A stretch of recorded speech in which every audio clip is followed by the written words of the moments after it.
الحمد لله وكفى وسلام على عباده الذين اصطفى أما بعد أعوذ بالله من الشيطان الرجيم بسم الله الرحمن الرحيم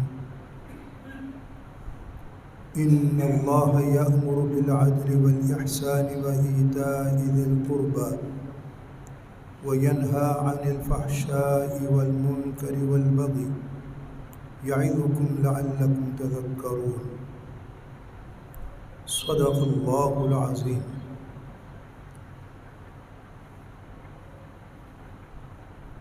میری سعادت ہے کہ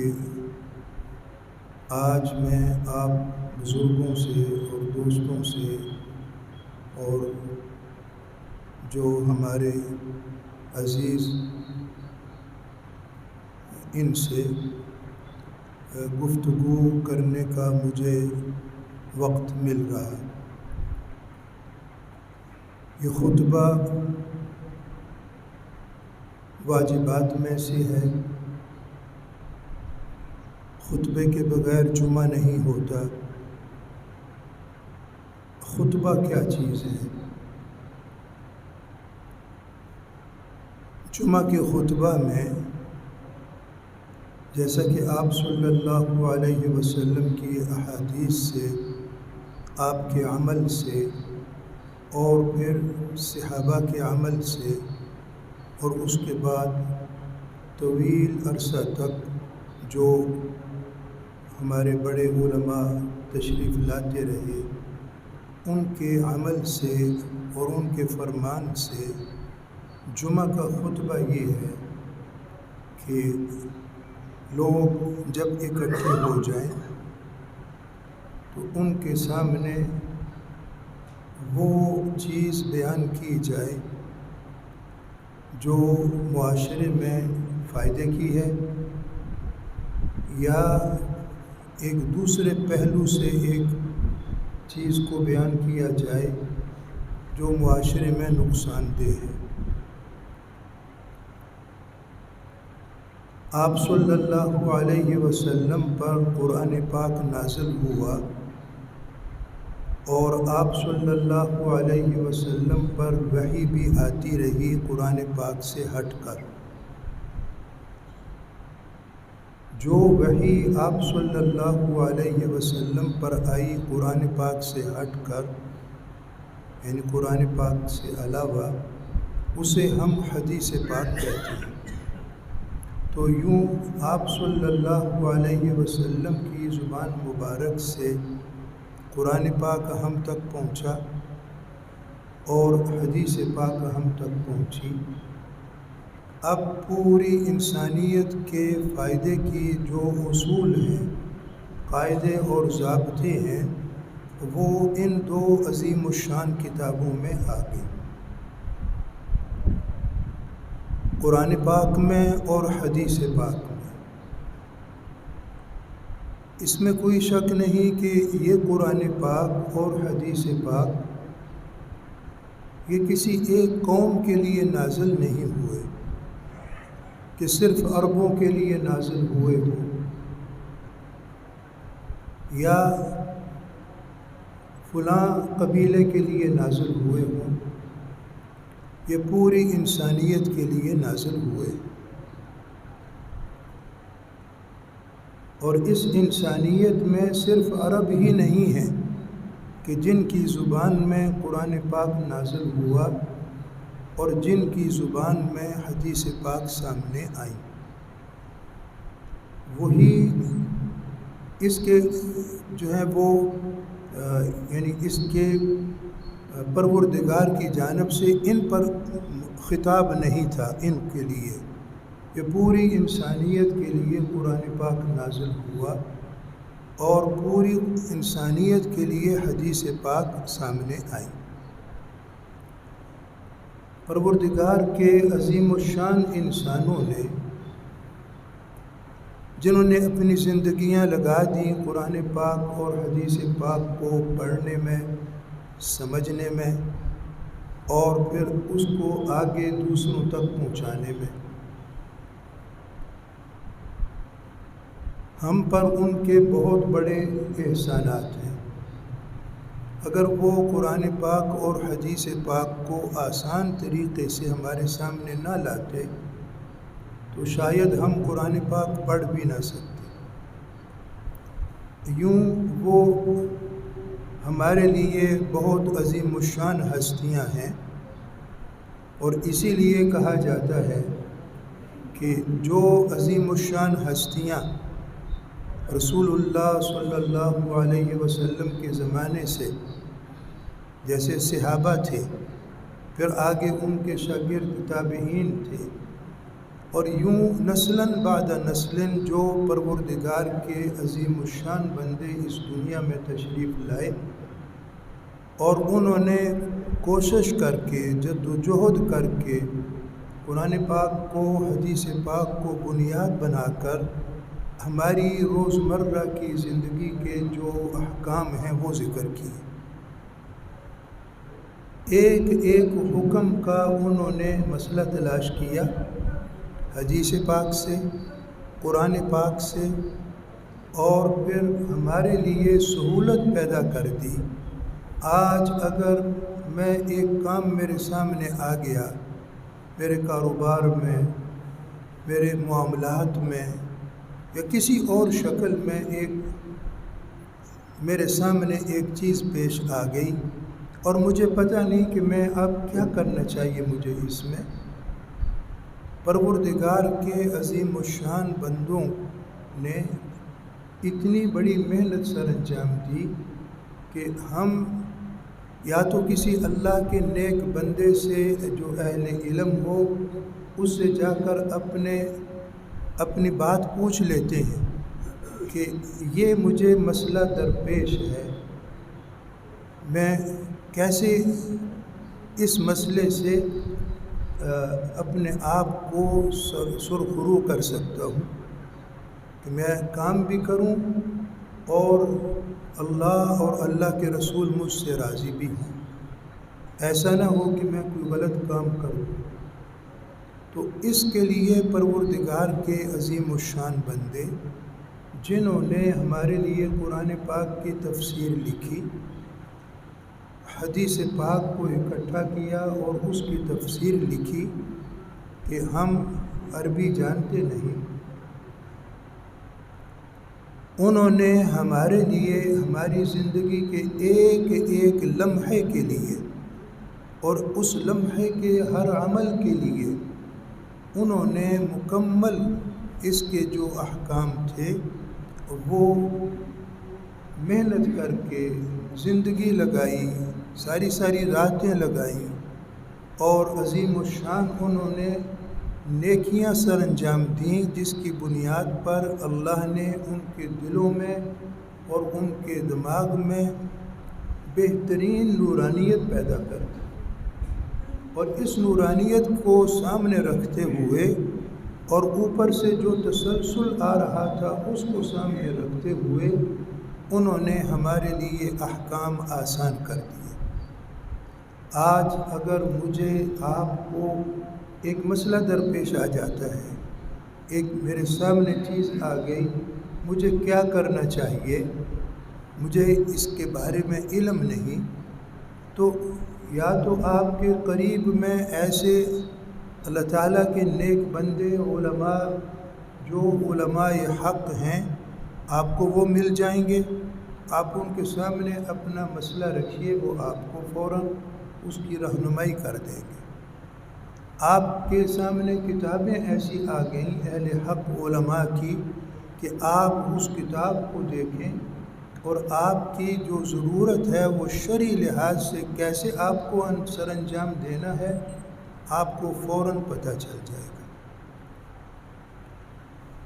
یہ جو عظیم الشان نعمتیں پروردگار کی ہم تک پہنچیں، ہمیں اس پر اللہ کا شکر ادا کرنا چاہیے۔ آپ دیکھیں گے کہ آپ ہی کے پڑوس میں آگے پیچھے کتنے ایسے لوگ ہیں کہ جو انہیں جب کوئی مسئلہ درپیش آتا ہے تو وہ اہل حق علماء کے پاس نہیں جاتے، اور وہ کسی سے بھی مسئلہ پوچھ لیتے ہیں۔ آج کل وہ یوں کہہ لیجئے کہ اخبار کھول کے تو وہاں سے مسئلے کا حکم تلاش کرتے ہیں۔ پہلے یہ تھا کہ وہ ٹی وی کو اور ریڈیو کو چلا کر مسئلے کا حکم تلاش کرتے تھے، آج کل یہ موبائل آ گئے ہیں تو اس کو جلدی سے کھول کر وہ اس مسئلے کا حل تلاش کرتے ہیں۔ اس میں کوئی شک نہیں کہ یہ چیزیں کسی نہ کسی شکل میں مفید تو ہیں، لیکن شیطان چونکہ چاہتا ہے کہ ہم عمل کریں، عمل بھی غلط کریں، اس لیے اس بات کی اشد ضرورت رہتی ہے کہ ہم پروردگار سے سب سے پہلے، جیسے ہم روزانہ اپنی زندگی کے لیے پروردگار سے دعائیں مانگتے ہیں، اپنی صحت کے لیے ہم پروردگار سے دعائیں مانگتے ہیں،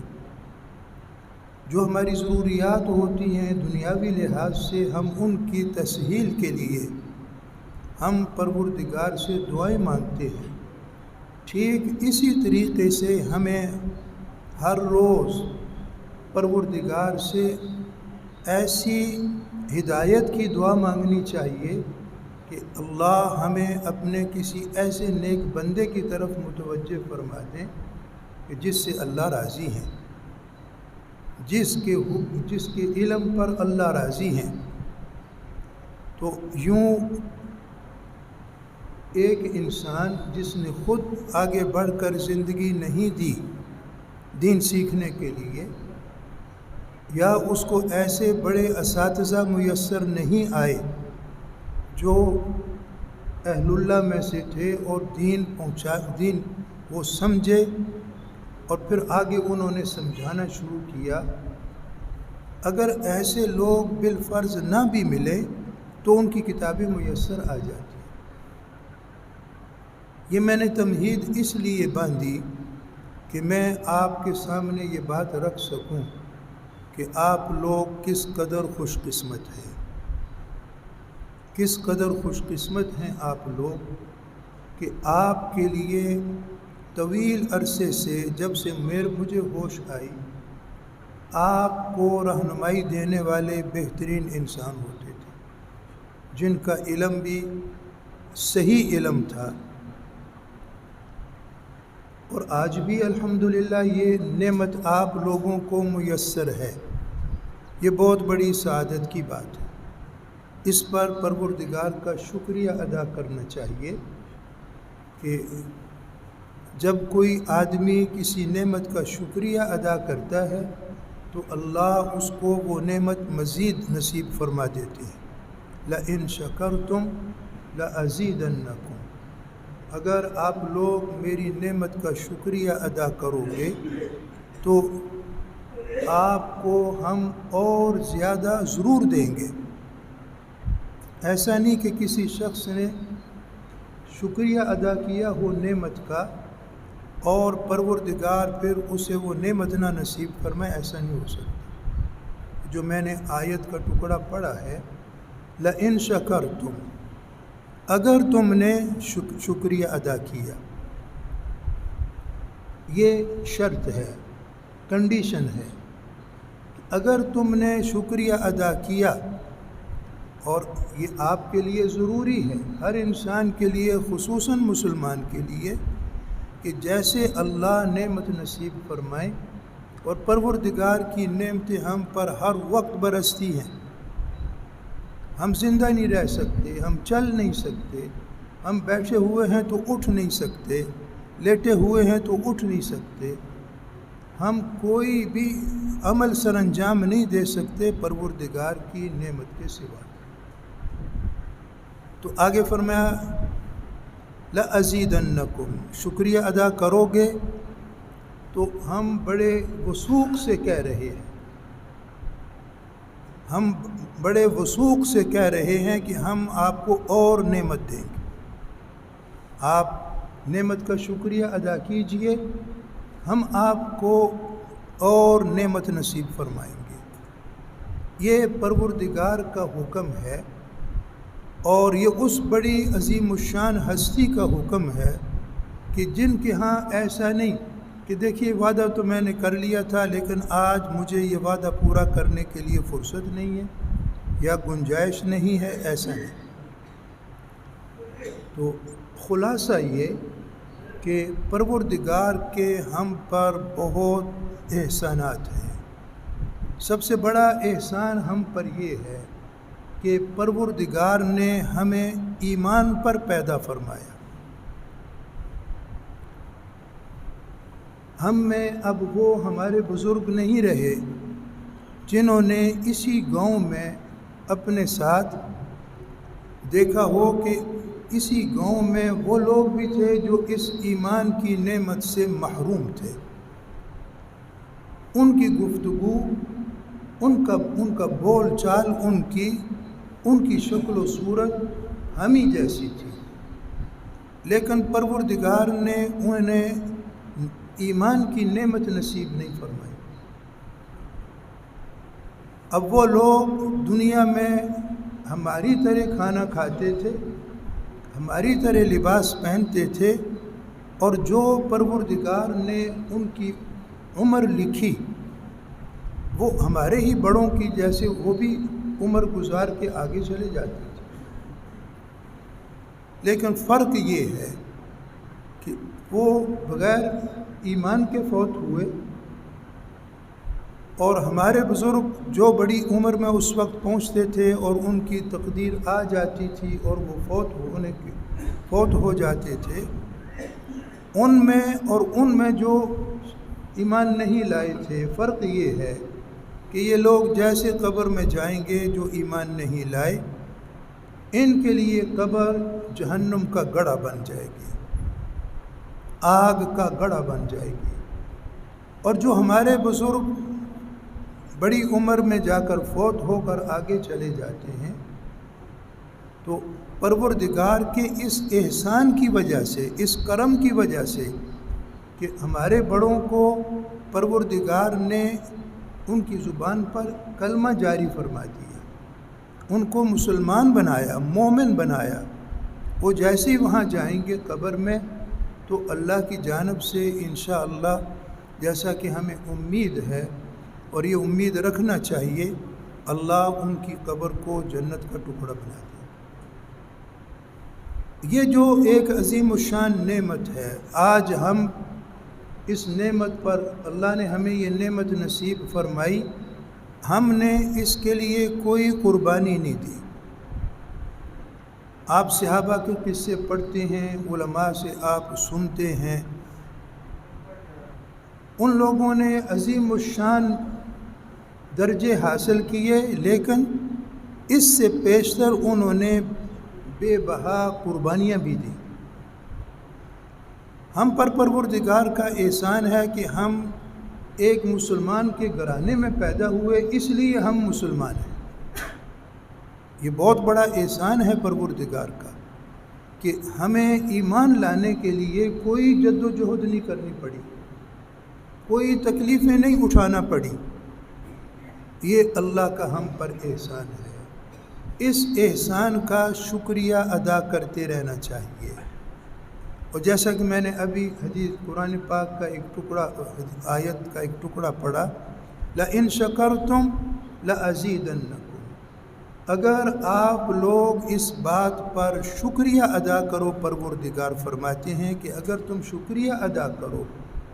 کہ اے اللہ کس قدر آپ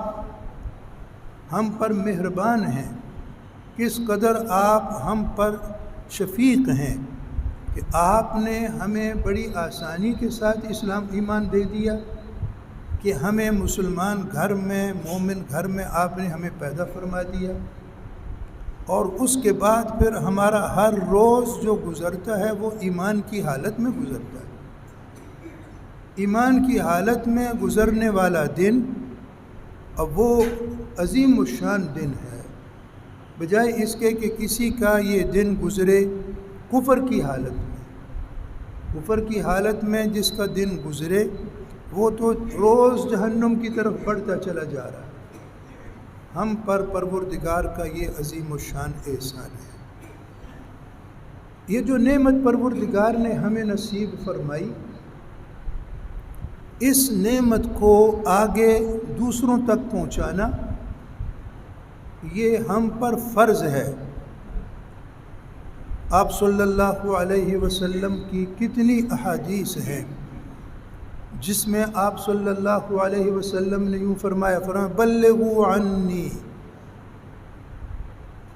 جس کو دیکھو کہ اسے دین کا علم نہیں، آگے بڑھ کر اس کو ضرور دین کا علم سکھاؤ۔ یہ آرڈر ہے آپ صلی اللہ علیہ وسلم کا، اور ہم سب کے لیے یہ حکم ہے، بلغوا عنی، میری جانب سے دوسروں تک پہنچا دیجئے۔ جو دین میں لے کر آیا یہ دین دوسروں تک ضرور پہنچائیے۔ اور آگے ہمیں اس بات کی تلقین کرنے کے لیے اور اہمیت دلانے کے لیے اور شوق پیدا کرنے کے لیے ہمیں یوں فرمایا وَلَوْ بِآیَةٍ، اگر آپ کو ایک آیت آتی ہے، صرف ایک آیت، اور وہ صرف کم سے کم جو آیت ہے وہ الحمدللہ رب العالمین، آپ کو اگر یہ آتا ہے تو آپ پر فرض ہے کہ آپ آگے پہنچائیں دوسروں تک۔ سب سے پہلا فریضہ وہ ہوتا ہے ان پر کہ جو میرے ساتھ رہنے والے ہیں، میرے گھر میں پیدا ہوئے، میرا ان کے ساتھ گہرا تعلق ہے۔ یہ فریضہ ہے ہر انسان کا کہ اپنے گھر والوں کو، جس میں بچے آ گئے، اولاد آ گئی، بیویاں آ گئیں، خامد آ گئے، بیوی پر بھی حق ہے تو اس کے خامد تک وہ پہنچائے۔ آج ہم پر ہر ایک شخص پر، ایک مسلمان پر فرض ہے کہ وہ اپنے گھر والوں کو رسول اللہ صلی اللہ علیہ وسلم کا حکم پہنچائے۔ وَلَوْ بِآیَةٍ بَلِّغُوا عَنِّی، میری جانب سے ضرور پہنچاؤ آگے، اگرچہ ایک ہی جملہ آپ لوگوں کے پاس پہنچا ہو، آپ نے ایک چیز سیکھی ہو، فوراً آگے دوسرے کو سکھا دو۔ یہ وہ ڈیوٹی ہے ہماری کہ جس ڈیوٹی پر ہم اس دنیا میں پابند ہیں کہ اس ڈیوٹی کو ادا کرتے رہیں، اور جب ہم فوت ہو جائیں گے تو اگر پروردگار کے کرم سے ہم نے اور رسول اللہ صلی اللہ علیہ وسلم کے صدقے سے ہم نے یہ ڈیوٹی ادا کی، میں نے اپنے بیٹے کو بات سمجھا دی دین کی، اس نے آگے اپنے بیٹے کو بات سمجھائے گا وہ، اور یوں یہ ایک سلسلہ چل پڑا، تو پروردگار قیامت کے دن ہمیں رسول اللہ صلی اللہ علیہ وسلم کے جھنڈے کے نیچے جگہ نصیب فرمائیں گے۔ اور اگر ہم اس میں غفلت میں رہے، غفلت کی دو چیزیں ہیں، ایک تو یہ کہ آدمی نے سیکھا ہی نہیں، وہ ایسے گھرانے میں پیدا ہوا یا ایسے علاقے میں پیدا ہوا کہ جہاں اس کو یہ چیز میسر نہیں آئی، یہ نعمت میسر نہیں آئی، یا یہ کہ اس نے سیکھ رکھا ہے، اس کو پتہ ہے، وہ پڑھتا ہے، لیکن اس کے باوجود وہ اس عمل کو آگے نہیں لے کر آتا، اس عمل کو آگے نہیں لے کر آتا۔ آپ صلی اللہ علیہ وسلم کی جو شفاعت کا عظیم الشان ایک ہم سب کے لیے بہت بڑی نعمت ہے شفاعت کی، وہ کل قیامت کے دن میں محروم ہو جائے گا۔ آپ صلی اللہ علیہ وسلم کی ہی ایک روایت ہے کہ جب میرے سامنے لوگوں کو لایا جائے گا، فرشتے انہیں دھکیل کے پیچھے ہٹائیں گے۔ آپ صلی اللہ علیہ وسلم فرماتے ہیں میں دیکھ رہا ہوں انہیں کہ ان کے چہرے، شکلیں، بناوٹ یہ تو میری امت جیسے کی ہے، جیسے میری امت کے ہونے چاہیے ویسے ہیں ان کے چہرے مورے۔ تو آپ صلی اللہ علیہ وسلم فرمائیں گے کہ ان کو آ لینے دیجئے، آپ کیوں ان کو روکتے ہیں؟ تو فرشتے کہیں گے کہ یا رسول اللہ انک لا تدری ما احدثوا بعدک، اے اللہ کے رسول آپ نہیں جانتے کہ انہوں نے آپ کے بعد، جب آپ تو اس دنیا سے تشریف لے آئے، اللہ کے ہاں چلے گئے، اس کے بعد جو لوگ بھی آئے جن میں سے یہ بھی ہیں، انہوں نے ایسے ایسے کام کیے کہ آپ کو علم نہیں ہے، یہ آپ کے دین کے خلاف کام کرتے رہے، آپ کے دین کو بگاڑتے رہے، یا یہ کہ یہ کفر کے ان کے پیچھے چل پڑے۔ تو خلاصہ یہ کہ آپ صلی اللہ علیہ وسلم کو جب یہ خبر دی جائے گی قیامت میں، اور وہ آگے بڑھیں گے کہ ہماری بھی شفاعت ہو جائے آپ صلی اللہ علیہ وسلم کے ذریعے سے، تو حدیث پاک میں آتا ہے آپ صلی اللہ علیہ وسلم فرمائیں گے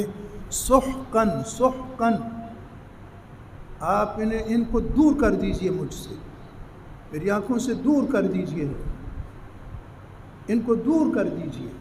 یعنی ایسے لوگوں کو شفاعت میسر نہیں آئے گی۔ یہ جو میں نے بات ابتدا میں شروع کی، یہ در حقیقت اس موضوع پر شروع کی کہ دیکھیے اس وقت تعلیم الحمدللہ عام ہو چکی ہے، اور جو ضروری مسائل ہیں وہ ہم میں سے کون ہے جو نہیں جانتا؟ ہم میں سے کون ہے جو نہیں جانتا کہ جھوٹ نہیں بولنا؟ یہ حکم ہے پروردگار کا، آپ صلی اللہ علیہ وسلم کا حکم ہے کہ جھوٹ نہ بولو۔ ہم میں سے آج کس کو اس کا علم نہیں؟ جب علم ہے تو ہمیں اس پر عمل کرنا چاہیے۔ خدا نخواستہ ہماری زندگی اسی پر گزر گئی اور ہم آگے چلے گئے تو کل قیامت کے دن رسول اللہ صلی اللہ علیہ وسلم ہمیں پیچھے ہٹا دیں۔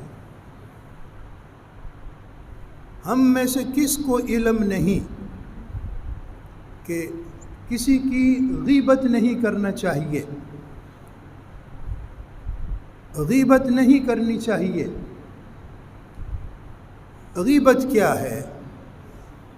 آدمی جب بیٹھتا ہے، ایک دو آدمی اس کے ساتھ اور آ کر مل کر بیٹھ گئے، وہاں بات شروع ہو جاتی ہے، اور اس بات میں آدمی فلاں نے تو آج یہ کیا، میں نے دیکھا فلاں یہ کر رہا تھا، بھائی فلاں نے تو آج غضب ہوا یہ کر دیا۔ ایسی باتوں کا ذکر کرنا کہ جو باتیں اس آدمی کے منہ پر ذکر کی جائیں تو اس کو تکلیف پہنچے، ایسی بات کو اس کی عدم موجودگی میں ذکر کرنا، یہ اتنی بڑی قباحت ہے، اتنی بڑی قباحت ہے کہ قیامت کے دن آپ صلی اللہ علیہ وسلم فرماتے ہیں میں دیکھوں گا کہ کچھ میری امت کے جو لوگ ہیں ان کے چہرے سارے کے سارے کھینچ لیے گئے ہوں گے، یعنی جیسے کسی کے آپ اس کی انگلیوں میں تیز لوہے کی جو ہے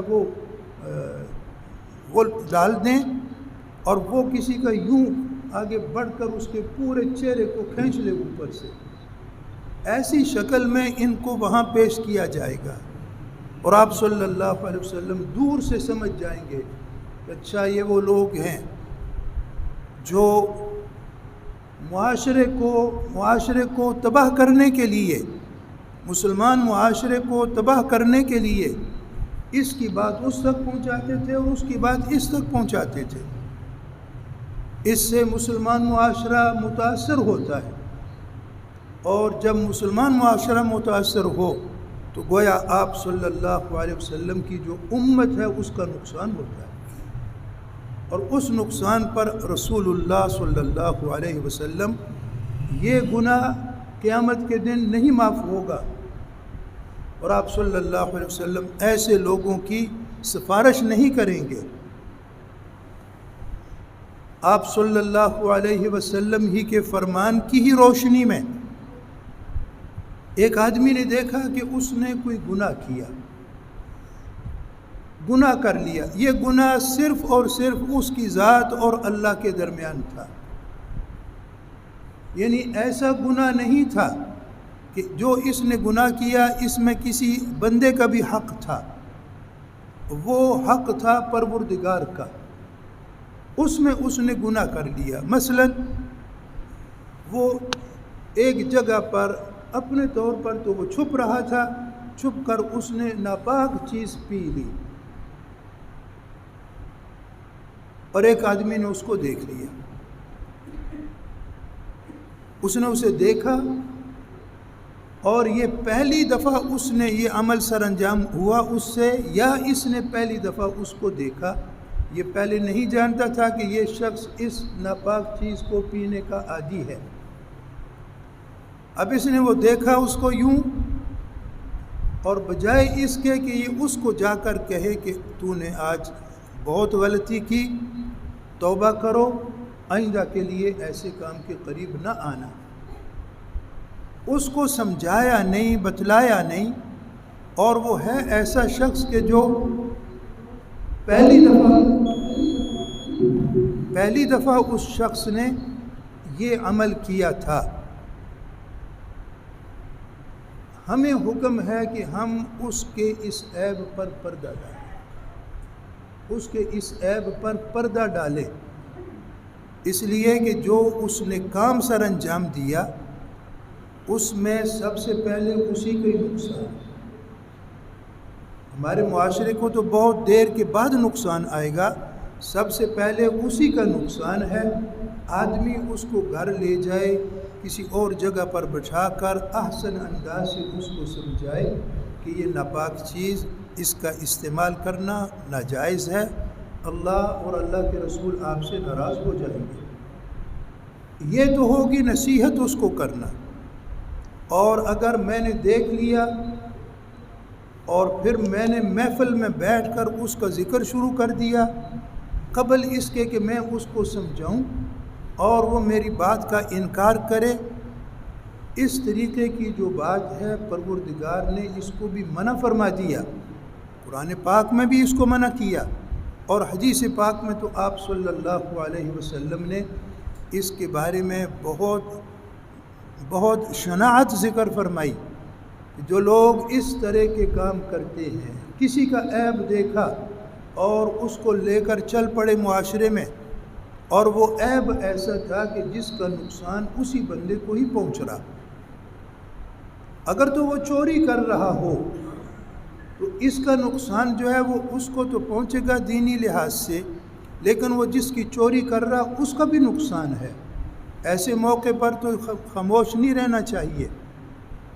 اور صرف اس کو نصیحت اور واعظ کر کے خاموش ہو جائیں، یہ بھی غلط ہے. لیکن ہمارے ہاں معاشرے میں بہت ساری جب ہماری محفلیں لگتی ہیں تو ان محفلوں میں ایسی چیزوں کا ذکر ہوتا ہے کہ جس ذکر میں ہم دوسروں کی جو اس کی عصمت ہے اس عصمت کو بھی لوٹ لیتے ہیں. اور پھر ایک بات آدمی کرتا ہے، پھر شیطان اس کی بات کو اور زور دینے کے لیے اس سے کہتا ہے کہ ساتھ یہ بھی ملا لو، اور یوں بات پر بات پھیلا کر محفلیں لگتی ہیں، محفلیں سجتی ہیں، اور ایک دوسرے کے ساتھ پھر وہ کو ذکر کر کے چیزوں کو، ایسی چیزوں کو پھر ہنسی مذاق ہوتا ہے. یہ وہ باتیں ہیں کہ جس کی بنیاد پر ہمارے معاشرے بہت کمزور ہو جاتے ہیں. ہماری روزمرہ کی جو برادرانہ زندگی ہے وہ زندگی ٹوٹ جاتی ہے. ایک ہی بستی میں رہتے ہوئے اور ایک ہی امت کے فرد ہوتے ہوئے، اور اوپر جا کر تو بہت دور کی بات ہے، قریب میں جا کر ہمارے قبائل بھی یکساں مل جاتے ہیں. یوں پورا معاشرہ ہے انسانی معاشرہ. تو ایک آدمی کو جب پتہ چلے کہ وہ یہ صاحب میرے بارے میں ایسی باتیں کرتے ہیں، یا کسی نے کہا فلاں کے بارے میں وہ ایسی باتیں کرتے ہیں، تو معنی یہ ہوتا ہے کہ معاشرہ کمزور ہوتا ہے، دلوں میں دوریاں پیدا ہوتی ہیں، اور جو آدمی کوئی بھی ایسا کام کرے جس سے ایک مسلمان کا دوسرے مسلمان سے دل ٹوٹے، اللہ سخت ناراض ہوتے ہیں۔ اور قیامت کے دن آپ صلی اللہ علیہ وسلم کی میں بتلا چکا ہوں کہ آپ صلی اللہ علیہ وسلم اس کی شفاعت نہیں فرمائیں گے۔ اگر وہ ایمان پر مرا تب بھی اس کو جہنم میں جانا ضروری ہے، وہ کچھ عرصے کے لیے ضرور جہنم میں جائے گا اگر وہ اسلام پر مرا ہو تب بھی۔ تو خلاصہ یہ ہے میری گفتگو کا کہ ہم تو آپ صلی اللہ علیہ وسلم کی امت کا ایک چھوٹا سا حصہ ہے جو اس گاؤں میں آباد ہے۔ ہمارے چاروں طرف آپ صلی اللہ علیہ وسلم کی امت کے بہت سارے اور دائرے ہیں، پھر یہ پورا ہمارا ملک جو ہے آپ صلی اللہ علیہ وسلم کی امت کا یہ ملک ہے۔ اور اسی طریقے سے جہاں جہاں بھی آپ دیکھتے ہیں مسلمانوں کو، وہ تمام رسول اللہ صلی اللہ علیہ وسلم کے امتی ہیں، ان کے ہم پر حقوق ہیں اور ایسی ہمارے حقوق ان پر ہیں۔ ہمیں یہ بات تو مجھے اصل میں نوجوانوں کے لیے یا جو ہمارے بچے سکولوں میں اس وقت پڑھ رہے ہیں 5ویں 6ٹھی میں، ان کے علم میں لانا تھی کہ اسی وقت سے ان کی تربیت ضروری ہے۔ جب آدمی ایک عادت پر پڑ جاتا ہے تو پھر اس کو واپس لانا مشکل ہوتا ہے۔ تو اصل تو یہ میری گفتگو ان نوجوان بچوں کے لیے ہے، لیکن بدقسمتی سے شیطان جو ہے وہ کوشش میں رہتا ہے کہ ہماری نیکیوں کو ضائع کرے، تو کہیں نہ کہیں ہم سے کوئی ایسی بات نکل جاتی ہے۔ سب سے پہلا اس کا علاج یہ ہے کہ فوراً آدمی توبہ کرے، پروردگار سے مدد مانگے کہ اے اللہ، یہ بات جو مجھ سے سرزد ہو گئی، مجھے اس کا کوئی فائدہ بھی نہیں ہے سوائے اس کے کہ میں نے بات کی، میرے پڑوسیوں نے، میرے ساتھیوں نے اس پر کہے لگائے، اس کے علاوہ اور کوئی فائدہ نہیں ہمارا۔ اور یوں آدمی جب اس بات کی طرف آ جاتا ہے، اپنے عمل کی بنیاد پر اس کو ندامت آ جاتی ہے، تو حدیث پاک میں جو مفہوم ہے وہ یوں کہ جو آدمی گناہ کرنے کے بعد سچے دل سے توبہ کر لے، اللہ اس کے گناہ کو بھی نور بنا دیتے، اور قیامت کے دن جب اس کے سامنے اس کے نامہ اعمال رکھا جائے گا تو وہ دیکھے گا کہ میں نے یہ عمل بھی کیا تھا نیک، یہ بھی نیک عمل کیا، یہ بھی دیکھتا چلا آئے گا، پھر ایک اور ڈھیر ہوگا تو وہ فرشتے اٹھا کر رکھیں گے اس کے نیک اعمال کے ساتھ، تو وہ خوش بھی ہوگا اور پھر پوچھے گا پروردگار سے کہ اے اللہ، یہ عمل تو میں نے سر انجام نہیں دیے، یہ کہاں کہ کیا چیز ہے یہ جس نے آج مجھے بچا لیا جہنم سے؟ پروردگار فرمائیں گے کہ یہ آپ کی سچی توبہ ہے، جو گناہ آپ سے سرزد ہوئے آپ نے سچی توبہ کی، یہ وہ توبہ ہے آپ کی، ہم نے گناہوں سے ہٹ کر ان کو نیک عمل میں بدل دیا۔ تو یوں آدمی جو ہے وہ اپنے گناہوں کو بھی نیکی بنا سکتا ہے۔ آج بھی اگر ہم اس بات کا تہیہ کر لیں کہ اللہ جو چیزیں ہم سے ایسی سرزد ہوئیں جن کا کوئی فائدہ نہیں تھا، زبان چلائی ہم نے یا کچھ ہم نے کانوں میں سنتے رہے، کوئی فائدہ نہیں تھا،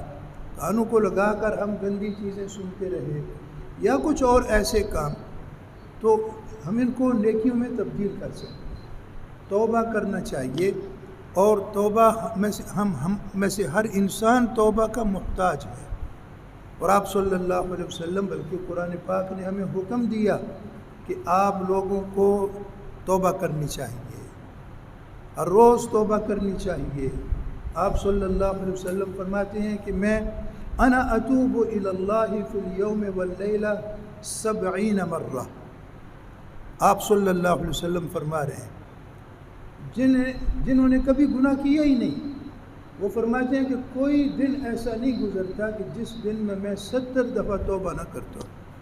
یہ ہمیں سکھایا آپ صلی اللہ علیہ وسلم نے۔ جو میں نے کہا آپ نے سنا، اللہ اس کو قبول فرمائے، اور اللہ تعالی ہم سب کو توبہ کی توفیق نصیب فرمائے، اور ہمیں نیک کام کرنے کی توفیق نصیب فرمائے، نیک صحبتیں اللہ ہمیں نصیب فرمائے، اور ہم سب کو اللہ تعالیٰ آخری وقت کلمہ نصیب